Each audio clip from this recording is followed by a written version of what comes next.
Sebelum saya menyampaikan kebenaran firman Tuhan, secara pribadi dan keluarga saya mengucapkan terima kasih kepada jemaat Tuhan yang sudah memberikan doa dan dukungan atas kepergian ibu saya yang dipanggil Tuhan minggu yang lalu. Puji Tuhan semuanya bisa kami lewati dengan kemurahan dan kekuatan Tuhan sendiri. Itu untuk itu. Yang kedua, tema kita pada hari ini adalah Aku ini adalah hamba Tuhan.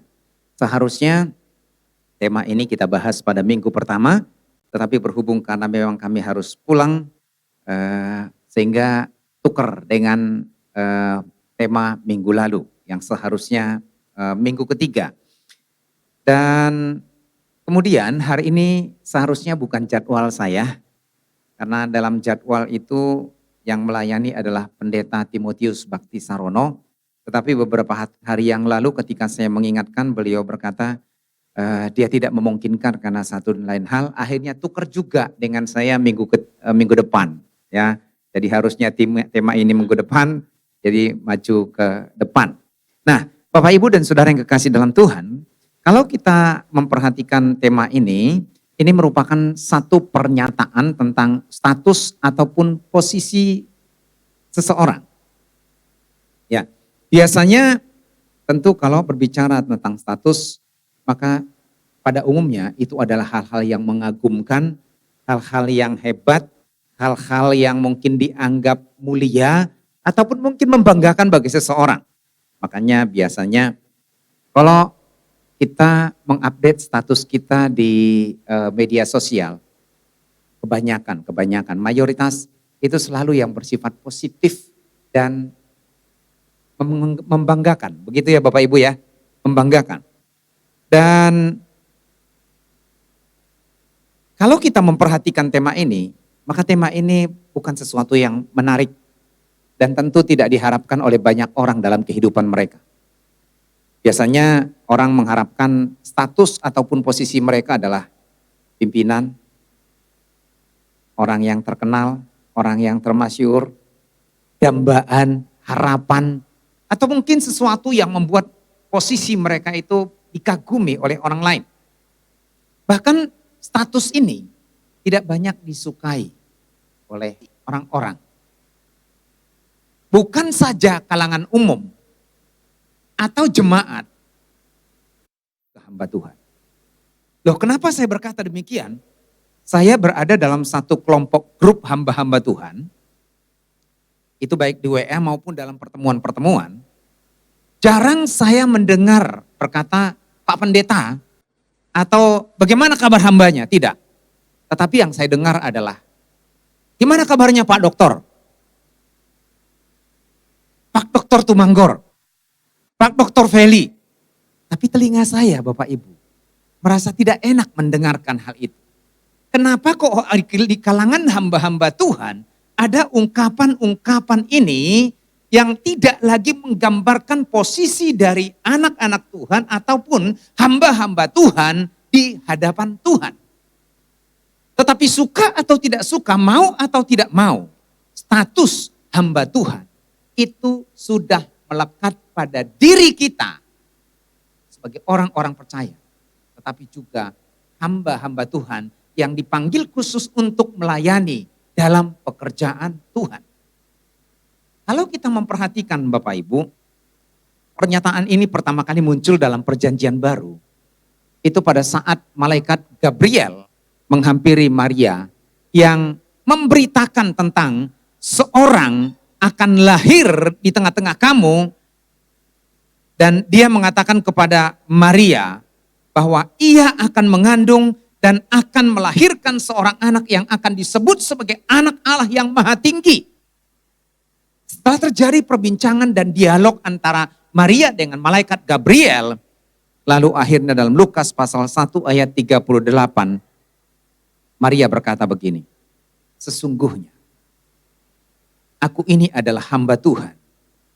Jadilah padaku menurut perkataanmu itu. Lalu malaikat itu meninggalkan dia. Ketika malaikat Tuhan berbicara kepada Maria Dan ketika selesai pembicaraan itu, bahkan pada saat pembicaraan itu terjadi, maka berita ini, pernyataan ini, situasi yang akan dihadapi oleh Maria, itu akan menimbulkan ataupun membawa paradoks dan kontradiksi yang sangat serius dalam kehidupan Maria. Mengapa demikian? Karena di sisi lain, ketika Maria mendengarkan bahwa dia adalah seorang wanita yang akan melahirkan seorang anak yang disebut sebagai anak Allah yang maha tinggi, itu adalah berita yang sangat menyenangkan, sangat mengagumkan, sangat membanggakan. Apalagi sudah sekian lama, sekitar 400 tahun, Tuhan tidak menyatakan diri kepada umatnya Israel. Dan Tuhan berdiam diri kepada mereka. Tetapi kini ada malaikat Gabriel yang menghampiri dia, memberikan sukacita dan berita yang luar biasa dan mengagetkan. Tetapi di balik berita yang menyenangkan dan sukacita itu, ada paradoks yang lain.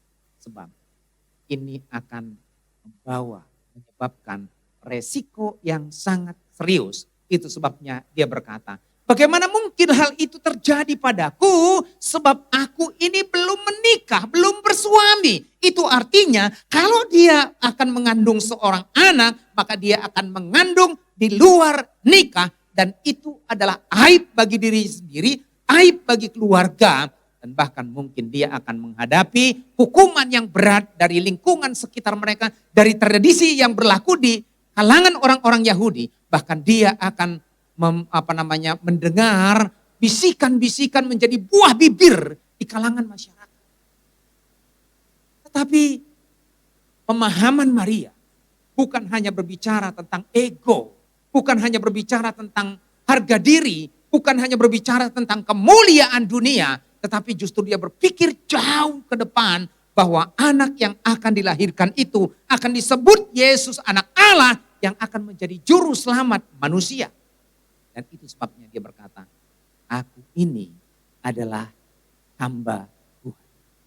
Bukan hanya sekedar ungkapan spontanitas.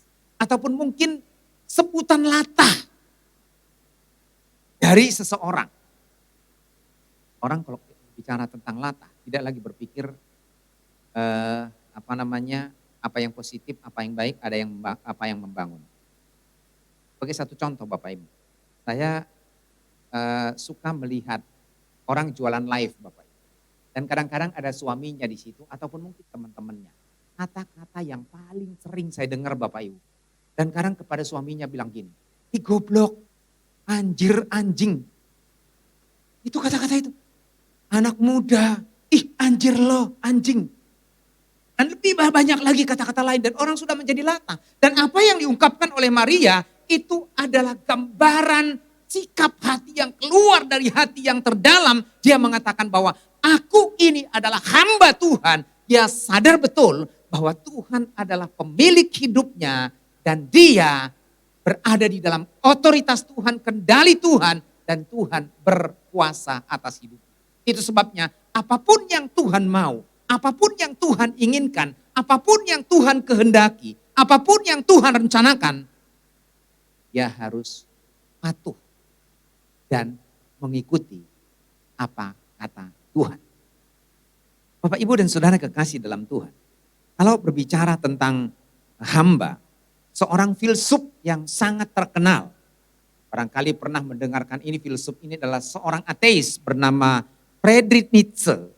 Berkata bahwa kekristenan adalah agama yang sangat negatif yang melemahkan jiwa manusia. Ini sangat ironis ya. Jadi kekristenan itu adalah agama yang sangat negatif yang melemahkan jiwa manusia. Kenapa? Karena mengajarkan mentalitas dan etika budak. Etika hamba. Bahwa posisi hamba dalam diri orang Kristen itu sangat melemahkan dan tidak diharapkan.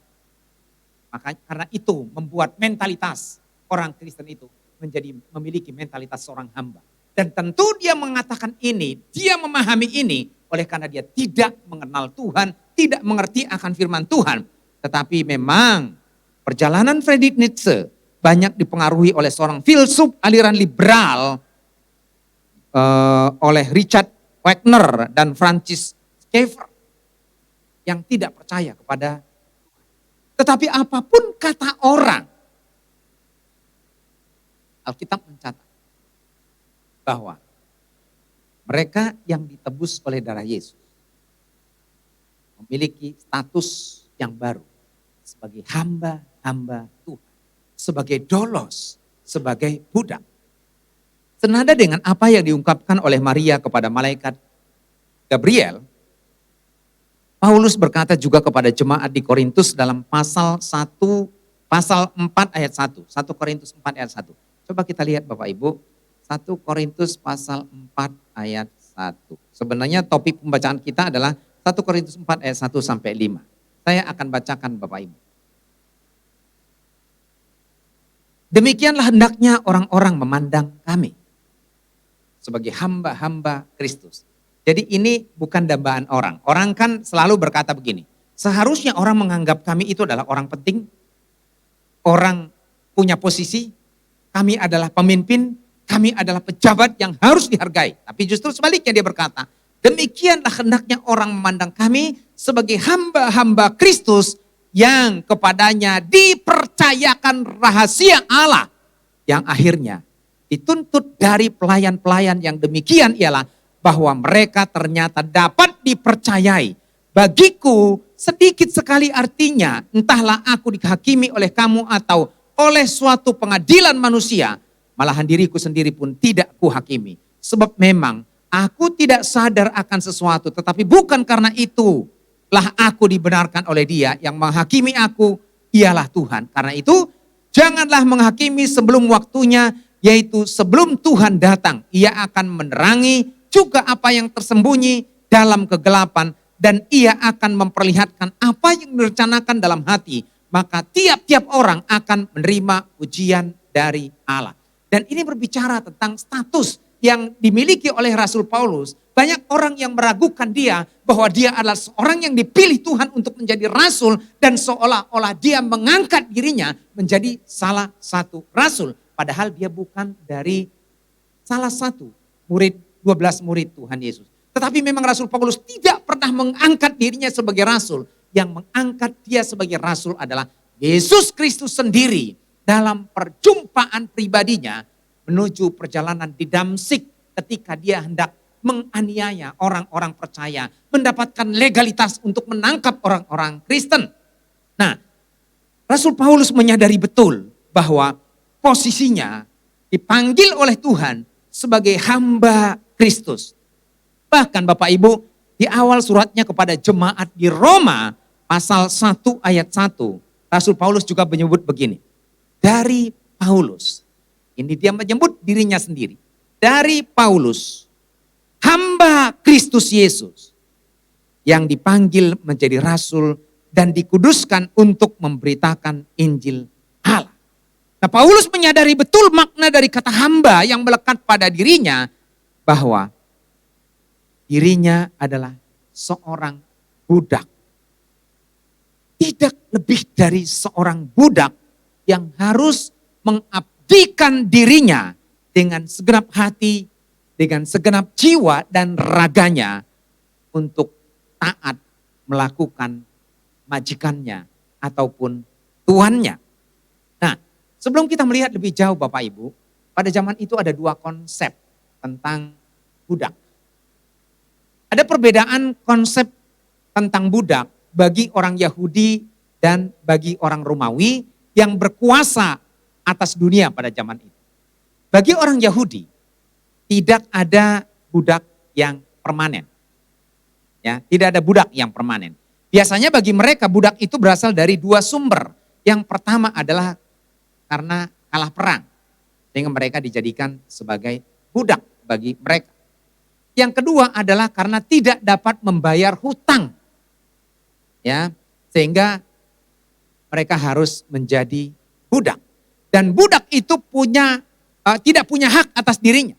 Tetapi bagi orang Yahudi tidak ada budak yang permanen. Kenapa? Sebab pada hari Sabat atau pada tahun Yobel, setiap 50 tahun sekali, yaitu tahun pembebasan, maka semua budak semua tawanan itu harus dibebaskan. Untuk apa? Karena mereka mengingat bahwa mereka telah diperbudak di Mesir dan mereka tidak mau memperlakukan orang lain sama seperti mereka pernah menjadi budak.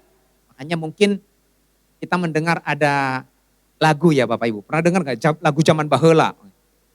Ini tahun pembebasan, ini tahun pembebasan, semua tawanan dilepaskan. Dan seterusnya, itu tahun Yobel. Jadi ketika tahun Yobel, semua hutang harus lunas, semua budak harus dibebaskan, semua tawanan harus dilepaskan. Itu bagi orang Yahudi. Berbeda dengan orang Romawi Bapak Ibu. Bagi mereka, budak adalah properti yang dimiliki seumur hidupnya.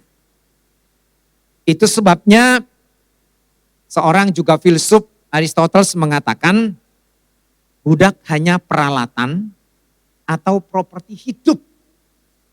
Dan biasanya orang Romawi sangat tergantung terhadap budak, bahkan perekonomian mereka itu tergantung kepada budak.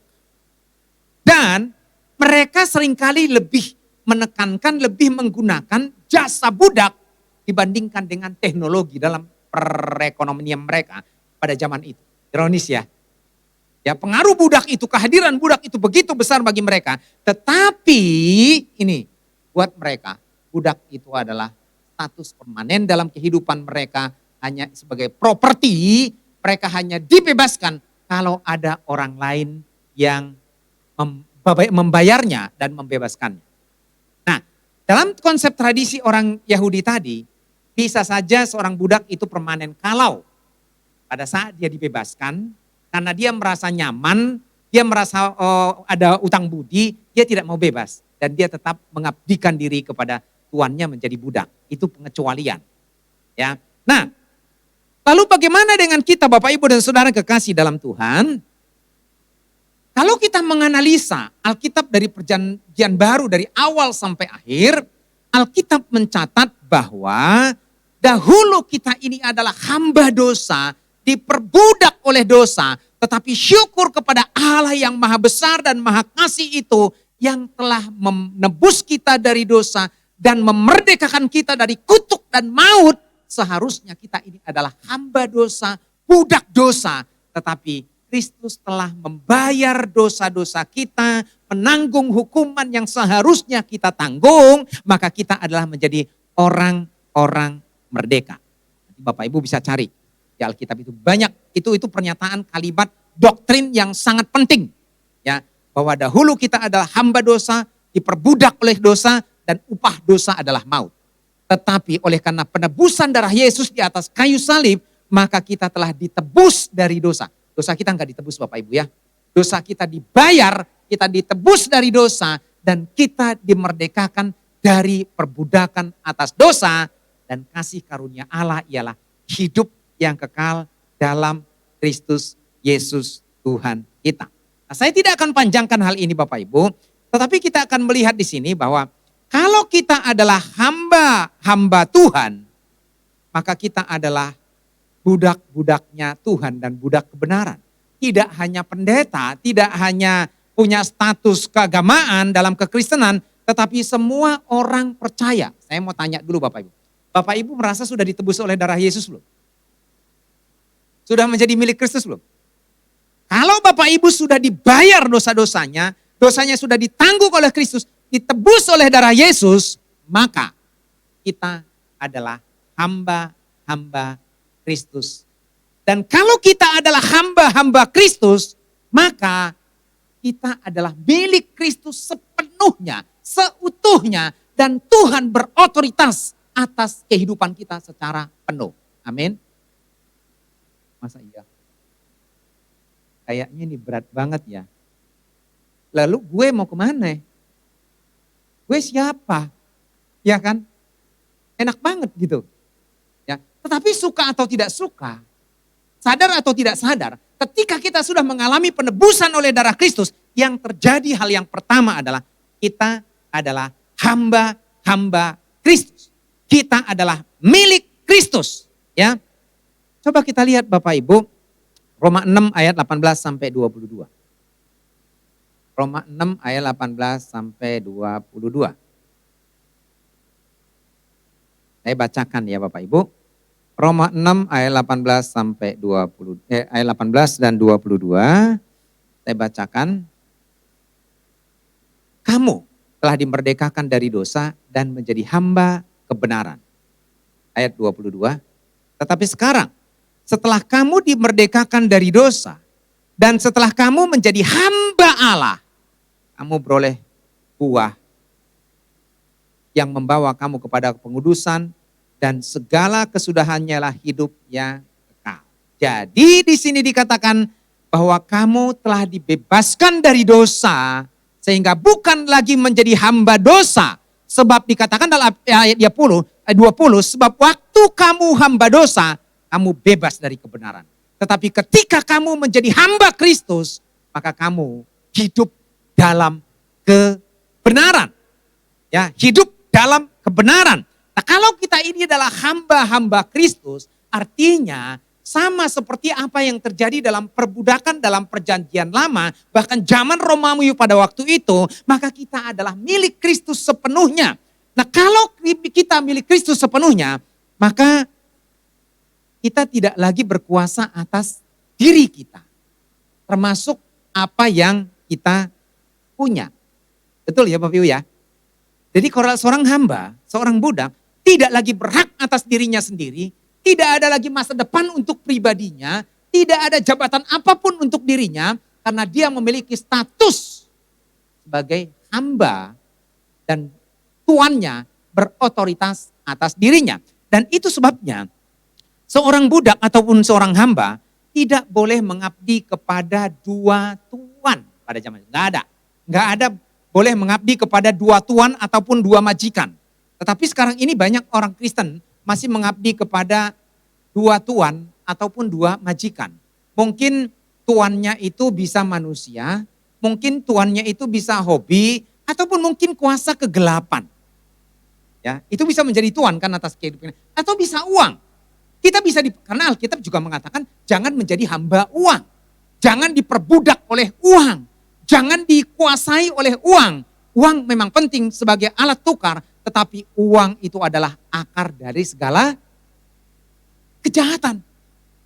Nah, kalau orang sudah diperbudak oleh uang, sudah diperbudak oleh materi, maka mereka diperhamba oleh uang dan materi, dan mereka akan mati binasa oleh karena materi dan uang mereka. Nah, Bapak Ibu dan Saudara kekasih dalam Tuhan, tidak jarang barangkali dalam kehidupan kita diperbudak oleh kebiasaan ataupun tradisi. Jujur Bapak Ibu, saya dilahirkan dalam keluarga Batak, dibesarkan di sana dalam tradisi Batak.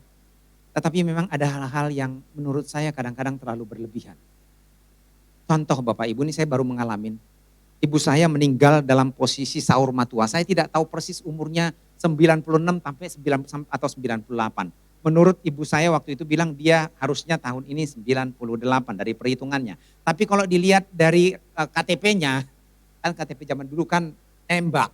Maksudnya nggak ada akte lahir, nggak tahu kapan lahir, itu dia 96 gitu. Ya udahlah terserahlah itu yang mana aja gitu. Bapak Ibu tahu apa yang terjadi lama di sana. Saya masih di kampungnya Ibu Roganda, masih 1,5 jam perjalanan, saya ditelepon. Cepat datang, karena jam 5 harus Martonggo Raja. Jadi membicarakan acara besok. Saya bilang bagaimana mungkin, apalagi harus melewati jalan yang berliku-liku dan jurang. Dan saya bersyukur puji Tuhan pada waktu itu saya dijemput oleh adik saya, adiknya Ibu Roganda, yang mahir dalam berkendaraan. Karena pernah bawa bis ke Pekanbaru dan segala macam itu, wah was, cepat mahir banget gitu. Jadi cepat nyampe, sampai di belakang pada kewalahan. Dia bilang ya udah kita perlambat sedikit. Ya, sampai di sana sampai jam 10 malam bicara. Besoknya rada sedikit lega, tapi sorenya acara lagi dan dibilang ke saya gini. Besok jam 6:30 sudah harus hadir di sini. Karena harus nyerahin perbo.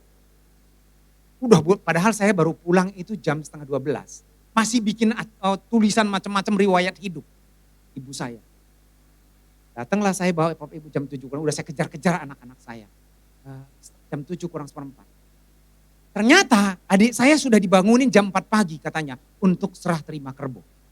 Dan yang sangat saya tidak itu Bapak Ibu. Anak saya komentar gini, ini kayaknya lebih menghargai orang meninggal daripada orang hidup. Babi Bapak Ibu 300 kilo, kerbau 1. Dan saya berdiri Bapak Ibu dari jam 8 pagi sampai jam 8 malam acara. Sampai udah sakit banget kaki saya. Sampai sakitnya banget sampai saya kadang-kadang gini. Lalu ada yang ditempel tuh hot apa ini, saya tempel di sini 2. Jadi karena panasnya itu jadi gak kerasa lagi sakitnya. Sampai segitu. Sampai saya bilang gini, nanti kalau saya meninggal jangan dibikin seperti itu, adat deh. Secara agama aja, itu biarlah mereka di sana.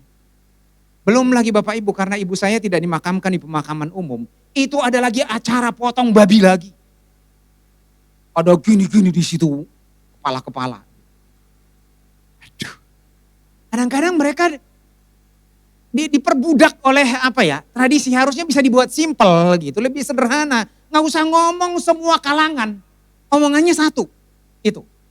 Dari keluarga ini, semua joget dari sana, dari sini, baris semua. Ganti-gantian. Banget saya sampai. Itu kan diperbudak, ya betul ya Bapak Ibu. Kita menyiksa diri kita sendiri dengan situasi. Saya bukan menentang, tetapi harusnya jangan menyiksa diri kita sendiri. Itu baru hal seperti itu. Apalagi orang Kristen masih pergi ke dukun, dipercaya kepada dukun, diperbudak oleh dukun. Lalu bagaimana kita bisa menyebut diri kita sebagai hamba? Hamba Kristus. Sebagai milik Kristus. Seharusnya kalau kita itu menjadi milik Kristus, benar-benar kita menghambakan diri kita kepada Kristus dalam seluruh aspek kehidupan kita. Karena kita adalah milik Kristus. Makanya ada lagu Rasul Paulus juga mengatakan dalam kitab Galatia, hidupku bukannya lagi, melainkan Kristus yang hidup dalam aku. Kalau Tuhan dengar itu kita bilang, hidupku bukannya aku lagi, gombal lo bohong. Bukan aku lagi melainkan Kristus yang hidup dalam aku. Mana? Gitu. Gereja aja malas gitu. Ya kan? Berdoa aja seminggu sekali. Dan lain sebagainya. Tetapi Tuhan mengajar kita. Tuhan Yesus juga mengajarkan bahwa kalau kita telah menjadi hamba-hamba Kristus, maka seharusnya hamba itu bukan mengejar posisi, bukan mengejar jabatan, bukan mengejar kesenangan. Itu sebabnya kalau kita membaca dalam Markus pasal 10 ayat 44 sampai 45, bahkan di Injil Matius pun dicatat, jadi dalam Lukas pun dicatat, Yesus berkata begini. Dalam firman Tuhan berkata begini, kami adalah hamba-hamba yang tidak berguna. Kami hanya melakukan apa yang kami harus lakukan. Lukas 17 ayat 10. Nah, kepada para murid, Tuhan Yesus menegaskan bahwa barang siapa ingin menjadi terbesar, maka hendaklah ia menjadi hamba untuk semuanya. Tuhan Yesus sendiri telah memberikan teladan yang indah. Walaupun dia adalah raja di atas segala raja, dia adalah pencipta alam semesta yang berkuasa atas segala sesuatu. Tapi justru dalam kitab Filipi pasal 2 mengatakan, yang walaupun dalam rupa Allah, tetapi ia telah merendahkan diri dan mengambil rupa menjadi seorang hamba, dan menjadi sama seperti manusia. Supaya apa? Supaya kita tidak binasa, tapi kita diselamatkan. Menjadi seorang hamba. Nah, biasanya kan kalau zaman-zaman dulu rasanya kalau pejabat, apakah itu camat, itu jabatannya itu tinggi banget ya Bapak Ibu ya. Kelihatannya dihargai banget, dihormati banget. Betul enggak? Nah, saya kemarin gini, ini cerita Bapak Ibu. Saya kagum dengan 2 orang. Satu itu ponakan jauh. Neneknya itu masih saudara, lalu suami adik bapaknya itu kakak saya yang di Samarinda. Jadi dia camat. Gitu. Dia telepon saya, Tulang, di rumah ada mobil pakailah itu sampai pulang. Nanti mana kita atur. Jadi sampai di bandara dia ngambil sendiri mobil itu. Gitu. Dan dia seorang camat tapi tidak menunjukkan diri sebagai seorang camat. Lalu saya bilang gini, Di mana Kak saya akan, takutnya kita nggak ketemu lagi, di mana saya titipkan mobilnya. Lalu di bandara itu Bapak Ibu ada kafe, 2 sama saya lupa namanya apa kafe itu. Lalu kemudian titip di situ. Lalu saya tanya gini, permisi, ini saya mau titip mobil. Oh iya mobilnya Pak Camat ya? Saya bilang, dia bilang, oh iya betul, ayo silakan masuk. Oh kopi atau teh? Bilang kopi lah. Lalu kemudian ngobrol, ternyata dia juga camat Bapak Ibu. Dia camat juga ngobrol gitu. Jadi saya punya image yang berbeda. Dulu waktu saya kecil sampai saya agak besar gitu, camat itu kayaknya terhormat banget gitu. Tapi ini benar-benar jadi teman. Lalu dia bilang gini, jam berapa pesawatnya Leh katanya. Saya bilang jam 9.25. Lalu dibuka Bapak Ibu aplikasi. Ternyata di udara itu Bapak Ibu dia punya aplikasi. Karena ternyata dia menjadi salah satu yang ikut kontrol pesawat di daerah itu gitu loh. Di Silangit. Jadi ternyata Bapak Ibu saya sampai merinding. Di atas kita ini pesawat tuh kayak kutu. Kayak semut banyaknya. Jadi ditunjukin ke saya. Coba lihat nilai katanya. Ini pesawat. Jadi itu bisa dipantau semua. Saya bilang gini. Ternyata bahaya banget juga ya di awan-awan sana. Tanpa kontrol dari menara jaga. Apa yang terjadi?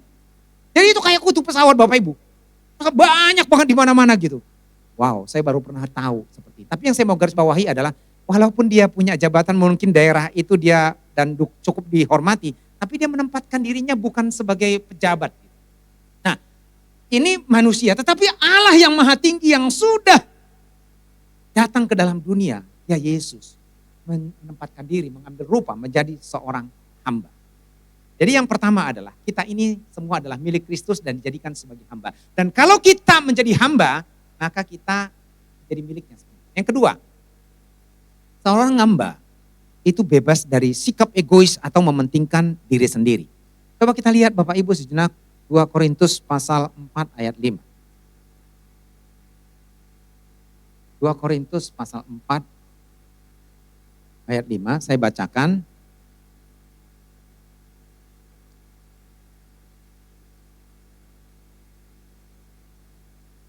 Dua Korintus pasal 4 ayat 5, saya bacakan ayat 5. Sebab bukan diri kami yang kami beritakan, tetapi Yesus Kristus sebagai Tuhan, dari diri kami sebagai hamba-Mu karena kehendak Yesus.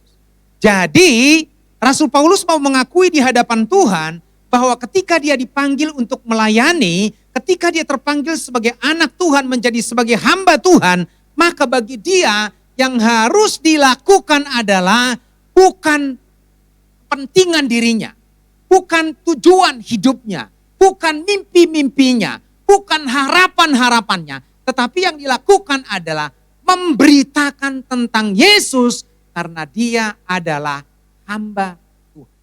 Jadi bukan cari nama.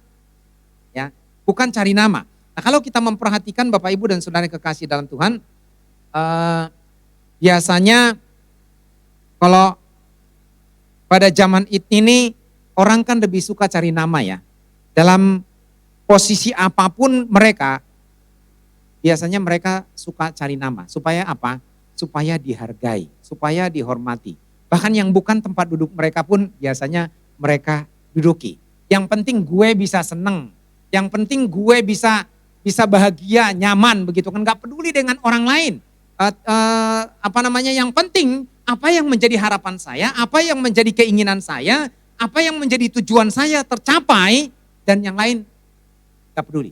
Tetapi kalau berbicara tentang seorang hamba ataupun seorang budak dalam konteks pada zaman itu, maka dia tidak akan pernah berjuang ataupun tidak akan pernah berusaha, tidak akan pernah punya niat untuk mencapai cita-citanya, mencapai tujuannya, mencapai tujuan harapannya, dan mencapai apa yang dia inginkan. Nah, bagi Bapak Ibu mungkin yang ikut pembinaan 2 minggu lalu, ada satu topik yang ditekankan sekali di situ. Arti melayani. Melayani itu adalah menyediakan keperluan ataupun kebutuhan orang lain. Ya, menyediakan kebutuhan atau keperluan orang lain. Namun kalau kita mungkin membandingkan dengan situasi pada zaman ini, banyak orang melayani bukan untuk menyediakan ataupun mencukupkan kebutuhan orang lain. Tetapi apa? Ya, untuk menyenangkan diri sendiri, untuk mencapai tujuan, atau untuk dipuji dan lain sebagainya. Tetapi kalau berbicara tentang hamba yang melayani, itu artinya segala sesuatu yang dia lakukan untuk kebutuhan, untuk keperluan orang lain. Nah, bagaimana dalam bergereja? Ini mungkin kita perlu pikirkan, renungkan sejenak. Selama ini kita bergereja, kita menyebut sebagai hamba Tuhan. Ini dalam konteks sebagai anak Tuhan ya Bapak Ibu yang sudah ditebus oleh darah Yesus. Pernah enggak kita berpikir bahwa saya melakukan sesuatu, saya akan melakukan sesuatu dan terus akan melakukan sesuatu untuk memenuhi keperluan orang lain. Saya kira kalau kita berpikir seperti itu, kita tidak pernah berkata begini, gak enak suasana ibadahnya. Kok di situ kayak enggak ada Tuhan? Justru seharusnya kenapa sampai seperti itu? Supaya suasana ibadahnya nyaman, supaya suasana pujian dan penyembahannya nyaman, baik, dan membawa jemaat masuk kehadirat Tuhan, membawa orang lain merasakan kehadiran Tuhan, maka saya akan lakukan sesuatu. Karena saya adalah melayani untuk menyediakan keperluan, kebutuhan semua jemaat. Wah, kayaknya kalau semua jemaat Tuhan berpikir seperti itu, wow, ini dahsyat. Betul ya Bapak Ibu ya? Karena kita tidak mengejar kepentingan diri kita sendiri. Bukan mengejar harapan kita, kenyamanan kita. Tetapi bagaimana supaya kebutuhan orang lain itu terpenuhi. Nah, ayo kita belajar bersama-sama. Bagaimana Rasul Paulus berbicara bahwa apa yang kami beritakan bukan tentang diri kami sendiri. Tetapi untuk nama Tuhan. Satu hal yang menjadi prinsip Rasul Paulus adalah asal salib Kristus diberitakan, maka diri kami tidak berarti apa-apa. Bahkan ketika orang ngata-ngatai kami, bahkan melakukan apa yang buruk bagi kami, bahkan kami diintai oleh malapetaka, kejadian-kejadian yang menyenangkan, bahkan kami diinjak-injak. Bagi kami yang penting asal nama Tuhan dipermuliakan. Itulah yang menjadi tujuan kami. Bukan supaya mimpi kami tercapai, tetapi asal nama Tuhan dipermuliakan. Makanya saya selalu menekankan kepada anak-anak saya, ya tentu kepada kita semua. Apapun orang lain ingin lakukan yang jahat kepada kalian, jangan membalas kejahatan dengan kejahatan. Jangan membalas apa yang buruk yang orang lain lakukan kepada kalian. Tetapi serahkan kepada Tuhan, karena pembalasan adalah milik Tuhan. Apakah itu yang baik ataupun yang buruk, Tuhan yang mengerjakannya. Yang penting kita lakukan bagian kita. Sudah selesai, itu bagian Tuhan.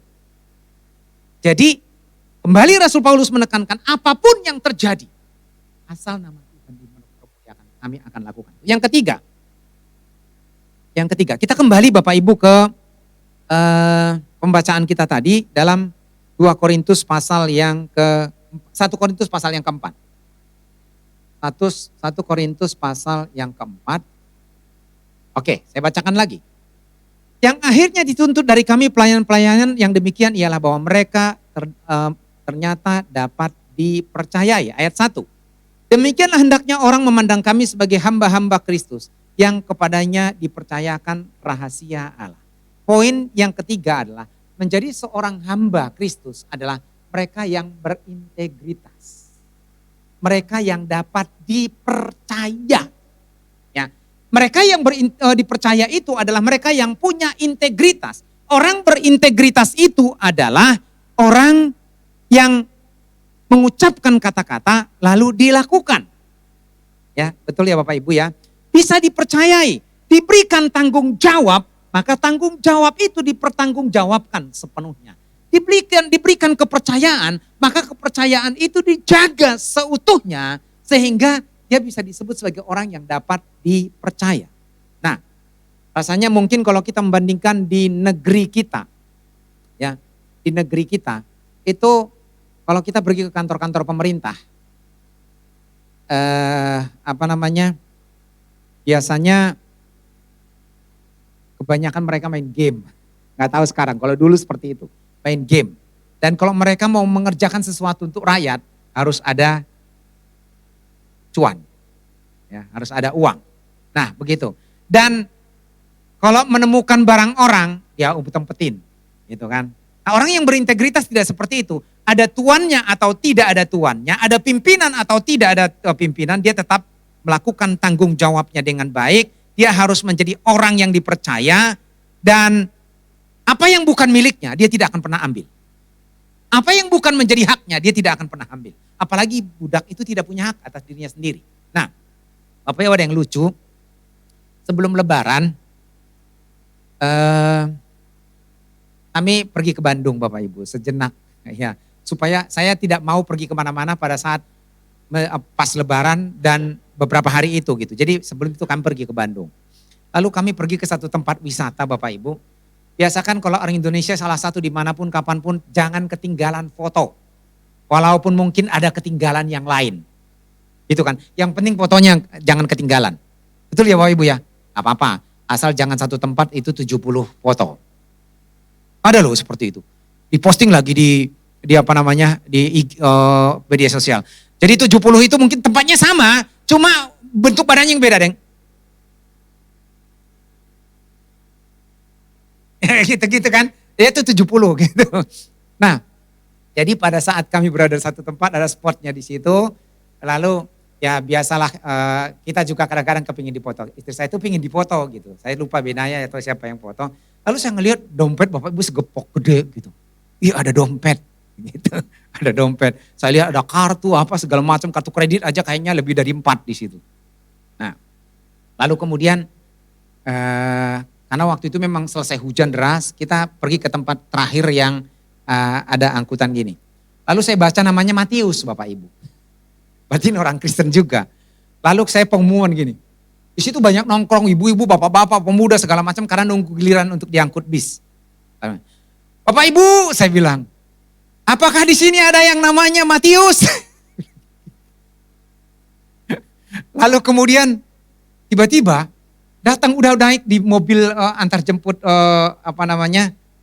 lokasi itu, turun seorang bapak, lalu diambil. Ucapan terima kasih juga enggak Bapak Ibu? Tapi teriakin orang-orang,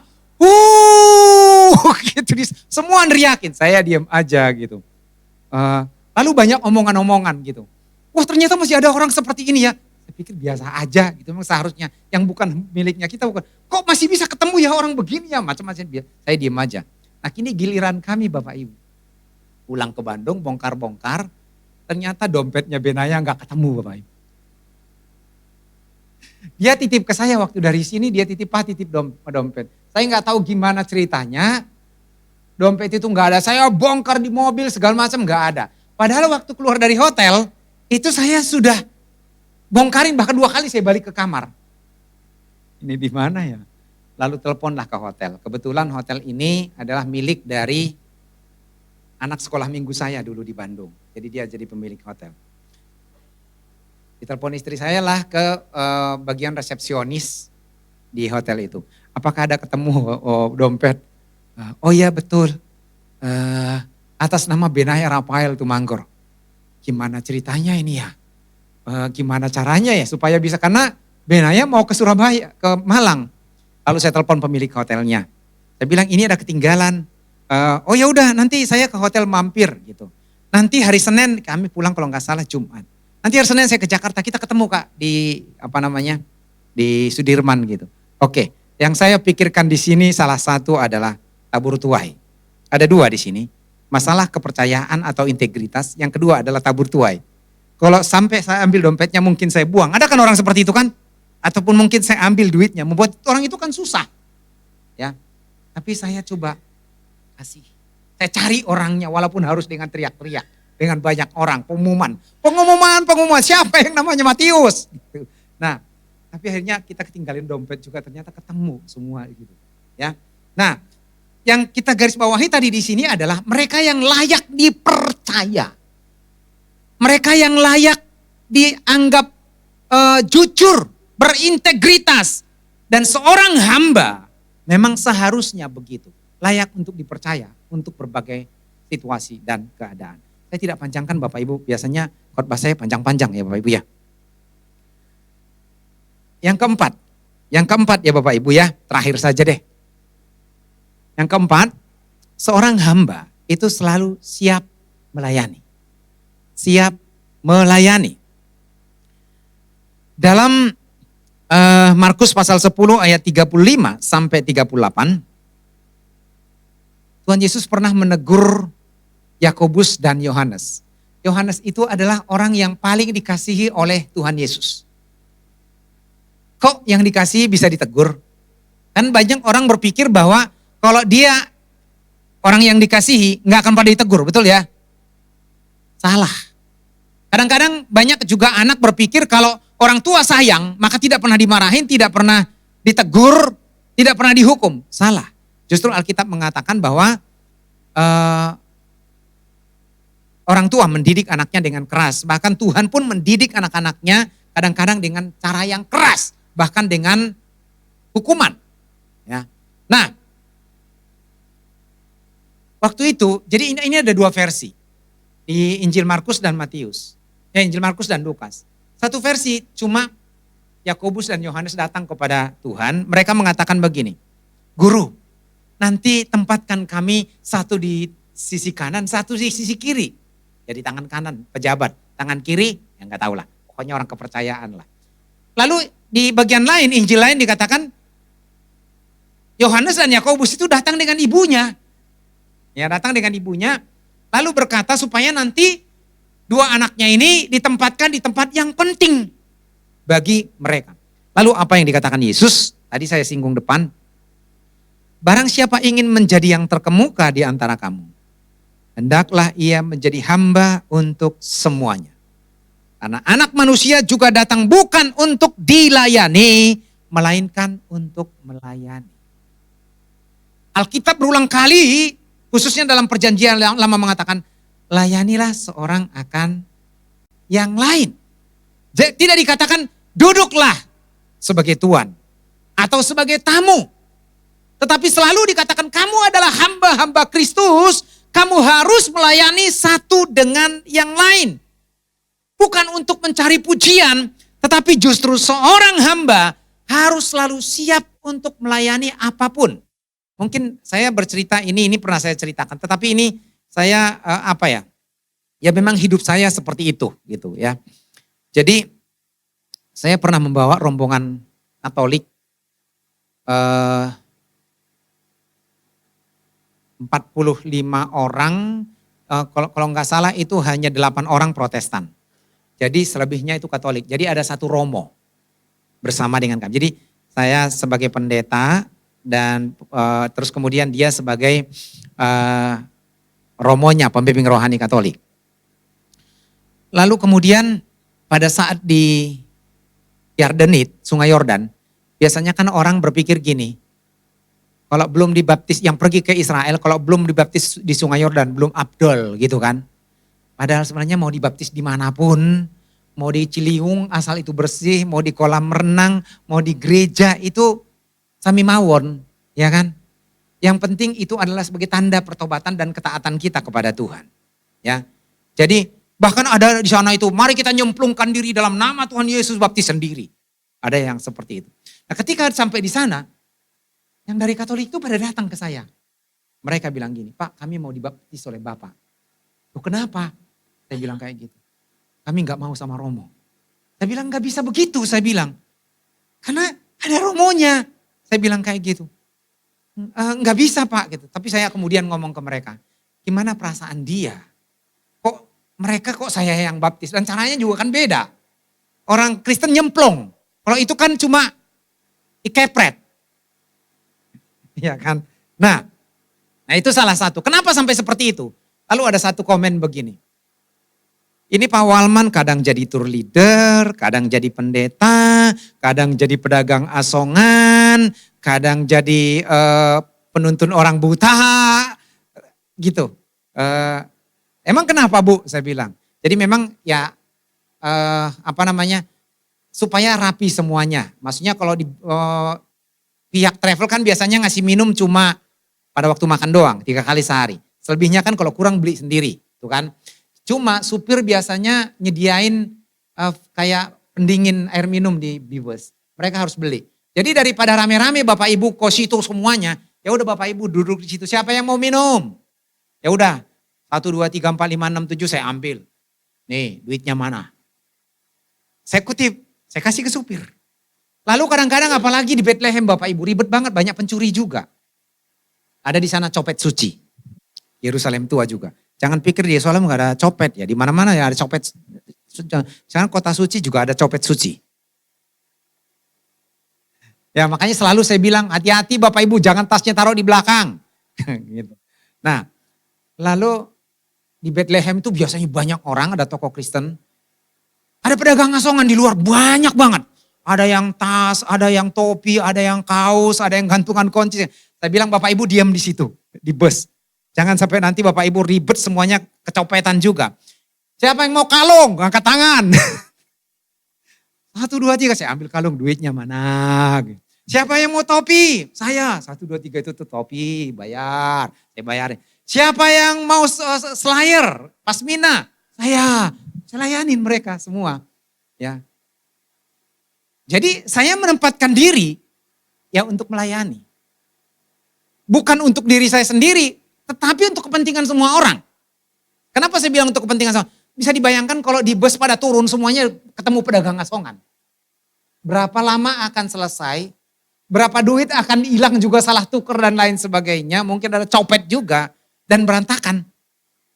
Tapi berpikir supaya teratur. Ya udah nggak apa-apa, jadi pedagang asongan juga nggak apa-apa, gitu kan? Ya, nah, memang seorang hamba selalu siap untuk melayani. Jadi ketika kita dipanggil untuk melayani, ayo Bapak Ibu, karena kita memang hamba. Kita tidak bisa mempertahankan diri kita sendiri, karena Tuhan memanggil kita juga untuk melayani. Barang siapa ingin menjadi terbesar, di sini dikatakan, dan terkemuka, hendaklah menjadi hamba untuk semuanya. Oleh karena itu, saya mau mengajak kita bersama-sama apa yang diungkapkan oleh Maria. Mari kita buka sama-sama Lukas pasal 1 ayat yang ke-38. Lukas pasal 1 ayat yang ke-38. Kita baca sama-sama ya Bapak Ibu. Tapi gak usah bilang sini kata Maria, kata saya. Sebutin namanya. Kata saya juga boleh. Kata saya gitu ya. Kita baca sama-sama ya Bapak Ibu ya. 3, 2, 1. Kata saya, sesungguhnya aku ini adalah hamba Tuhan. Jadilah padaku menurut perkataanmu itu. Sudah, stop. Gak ada malaikat di sini, ada di surga. Ya, ini seharusnya menjadi pernyataan kita. Aku ini adalah hamba Tuhan. Jadilah padaku menurut perkataan Tuhan. Mari kita melayani karena kita adalah hamba. Mari kita berdoa. Maha besar Engkau Tuhan yang kami sembah dalam nama Tuhan Yesus. Kami bersyukur kepadamu Tuhan. Karena Engkau menerangi hati pikiran kami kembali. Mengingatkan kami akan status dan posisi kami di hadapan Tuhan.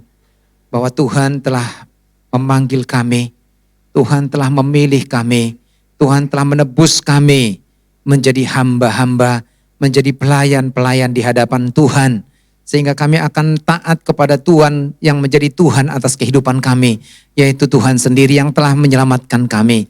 Ampuni kami Tuhan kalau selama ini kami tidak memahami dan tidak menyadari. Ataupun mungkin kami belum menjadi pelaku firman-Mu ini. Supaya kami sungguh-sungguh ambil bagian dalam setiap tanggung jawab dan kepercayaan yang Tuhan berikan.